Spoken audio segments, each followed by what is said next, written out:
Dito nga may nakita tayong supot na tumatakbo kaya naman siya ay ating papatayin. Dito nga siya ay nanglaban pa, kaya naman kami ay nagkatutupan, ngunit siya ang binawian ng buhay. At dito tamang dapa lang tayo sa damuhan, dahil may nagkakabarilan sa taas. At dito may isang poking inang bumaril sa aking ulo kaya naman tayong dali-daling tumayo at nag-aapoy na nga ang ating puwet dyan. At dito pinagbabaril niya tayo, kaya naman nang tayo ang bumaril, pati kanyang oven at itlog lasag-lasog. Dito may nakita tayong bakas ng paa, kaya naman nang ito'y aking nakita pati puwet at itlog niya ay aking tinire. At dito nga sinara natin ang pinto at abangbang lang tayo ng mga fuckshit na ipis. At dito may papasok na ipis kaya naman lasag-lasog ang kanyang balon-balonan.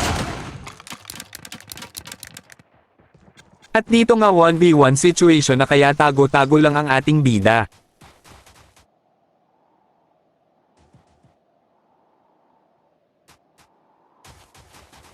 At dito tatago sana tayo sa likod ng puno ngunit binabaril tayo ng isang supot.